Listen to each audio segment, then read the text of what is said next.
ഇന്ത്യയിൽ 2 വർഷത്തിനിടയ്ക്ക് വലിയ കോളിളക്കം സൃഷ്ടിച്ച 2 കൊലപാതകങ്ങളുടെ ശിക്ഷാവിധി ഇന്നലെയായിരുന്നു. ഒന്ന് കേരളത്തിലെ പാറശാല ഷാരോൺ കൊലക്കേസിലെ പ്രതിയായ ഗ്രീഷ്മയുടെയും മറ്റൊന്ന് കൊൽക്കത്തയിലെ RGR മെഡിക്കൽ കോളേജിലെ മെഡിക്കൽ വിദ്യാർത്ഥിനിയെ ബലാത്സംഗം ചെയ്ത് കൊന്നു തള്ളിയ സഞ്ജയ് റോയിയുടെയും വിധി. 2 വിധിയും ഇന്നലെ കേരളം കണ്ടതാണ്. ഒന്ന്, ചങ്കു പറിച്ചു കൊടുത്ത് പ്രണയിച്ചവനെ വിഷം കൊടുത്ത് ഇഞ്ചിഞ്ചായി ഇല്ലാതാക്കിയ ഗ്രീഷ്മ എന്ന പ്രണയിനിയുടെ. മറ്റൊന്ന്, മെഡിക്കൽ വിദ്യാഭ്യാസം പൂർത്തിയാക്കി തന്റെ സ്വപ്നങ്ങളും കഠിനാധ്വാനത്തിന്റെയും അവസാന ഫലത്തിലേക്ക് എത്തിച്ചേരാൻ പോകുകയായിരുന്ന ഒരു മെഡിക്കൽ PG വിദ്യാർത്ഥിനിയുടെയും ക്രൂരമായി ബലാത്സംഗം ചെയ്ത് കൊന്നു തള്ളിയ സഞ്ജയ് റോയിയുടെയും ശിക്ഷാവിധി. 2 ശിക്ഷാവിധികളും നമ്മൾ കേൾക്കാൻ കാതോർത്ത വിധികൾ തന്നെയായിരുന്നു. ഗ്രീഷ്മയ്ക്ക് വധശിക്ഷ വിധിച്ചപ്പോൾ സഞ്ജയ് റോയിക്ക് വെറും ജീവപര്യന്തം മാത്രമായി ചുരുങ്ങി.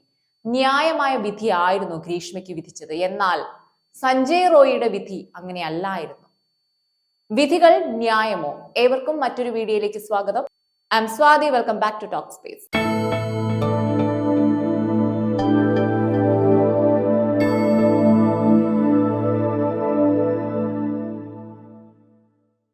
രണ്ടും അപൂർവങ്ങളിൽ അപൂർവമായിരുന്ന കേസ് എന്നായിരുന്നു പ്രോസിക്യൂഷൻ വാദിച്ചത്.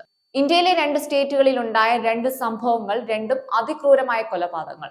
ഗ്രീഷ്മയുടെ വിധിയിൽ കേരളം ആഹ്ലാദിക്കുമ്പോൾ ഇന്ത്യയുടെ മറ്റൊരു കോടതിയിൽ വിധിച്ച വിധിയിൽ നമ്മൾ തല കുനിക്കുകയാണ് വേണ്ടത്.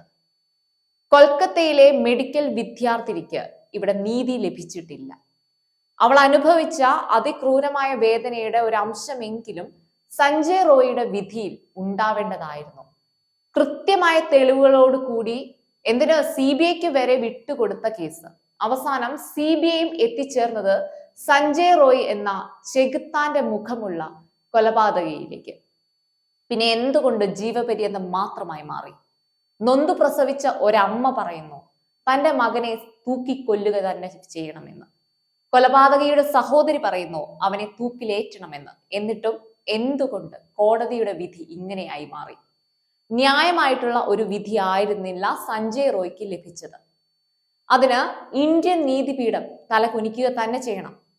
ഇന്ത്യൻ ജുഡീഷ്യറിയിൽ മാറ്റങ്ങൾ വരേണ്ടത് അനിവാര്യമായിട്ട് ഉള്ള കാര്യമാണ്. ഗ്രീഷ്മയ്ക്ക് ഡെത്ത് പെനാൽറ്റി നൽകിയത് ശരിയായിരുന്നില്ല എന്നാരോപിച്ച റിട്ടയർഡ് ഹൈക്കോടതി ജഡ്ജി ആയിരുന്ന കമാൽ പാഷയുടെ ആരോപണം കഴിഞ്ഞ ദിവസം ഉണ്ടായിരുന്നു. അദ്ദേഹം പറഞ്ഞ ആരോപണത്തോട് ഒട്ടും യോജിക്കാൻ സാധിക്കുന്നില്ല. ഇൻമെച്യൂരിറ്റി എന്നൊരു പദം അദ്ദേഹം അവിടെ ഉപയോഗിക്കുന്നുണ്ട്. കൃത്യമായിട്ട് ആസൂത്രണം ചെയ്ത ഒരു കൊലപാതകം എങ്ങനെ പക്വതയില്ലായ്മയിൽ സംഭവിക്കുന്നു? അതുപോലെ ഈ പറയുന്ന ഗ്രീഷ്മ എന്ന പ്രതി റാങ്ക് ഹോൾഡർ ആണ്, അതായത് ബുദ്ധി സാമർഥ്യമുള്ള ഒരു വ്യക്തി കൂടിയാണ്.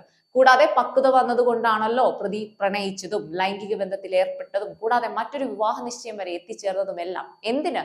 കൊലപാതകത്തിനായിട്ട് ഇന്റർനെറ്റിൽ തിരഞ്ഞ് ഓവർഡോസ് പാരസെറ്റമോളിന്റെ ദോഷമെല്ലാം അറിഞ്ഞ് ഇരയെ പതിയെ കൊല ചെയ്യണമെന്ന് കൃത്യമായിട്ട് തീരുമാനിച്ചതുമെല്ലാം പക്വതയില്ലായ്മയുടെ സൂചനയാണോ? പിന്നെ എങ്ങനെ ഒരു ട്രൈ ചെയ്യുമ്പോൾ മാത്രം ഇൻമെച്യൂർ ആകുന്നു? കമാൽ പാഷ പറയുന്നുണ്ട് താനായിരുന്നു ജഡ്ജി എങ്കിൽ ഒരിക്കലും ഡെത്ത് പെനാൽറ്റി നൽകില്ലായിരുന്നു എന്ന്. എനിക്ക് പറയാനുള്ളത്, നന്നായി താങ്കൾ വിരമിച്ചതിന് ദൈവത്തോട് സ്തുതി. ഒരുപക്ഷെ കേരളം ആഗ്രഹിച്ചതും എന്നാൽ പ്രതീക്ഷ കുറവും ഉണ്ടായിരുന്ന വിധി തന്നെയായിരുന്നു ഗ്രീഷ്മയുടേത്. പ്രതിയുടെ പ്രായം ഏവരും ഉറ്റുനോക്കിയ ഒന്നാണ്. എന്നാൽ പ്രതിയുടെ പ്രായത്തിന് യാതൊരു ആനുകൂല്യവും നൽകില്ല എന്നുള്ള കോടതിയുടെ തീരുമാനത്തെ അഭിനന്ദിക്കേണ്ടത് തന്നെയാണ്. എന്നിട്ട് പോലും പ്രതിക്ക് യാതൊരു കൂസലുമില്ല, മുഖവ്യത്യാസം പോലും കാണാൻ സാധിക്കുന്നില്ല. മാനസാന്തരപ്പെടുന്ന ഒരു ക്യാരക്ടറേ അല്ല പ്രതിയുടേത്. നിങ്ങൾക്ക് ഓർമ്മയുണ്ടാവും, ഇന്ത്യയെ ഞെട്ടിച്ച കൂട്ടബലാത്സംഗം കരിങ്കൊല ആയിരുന്നു ഡൽഹി കൂട്ടബലാത്സംഗം.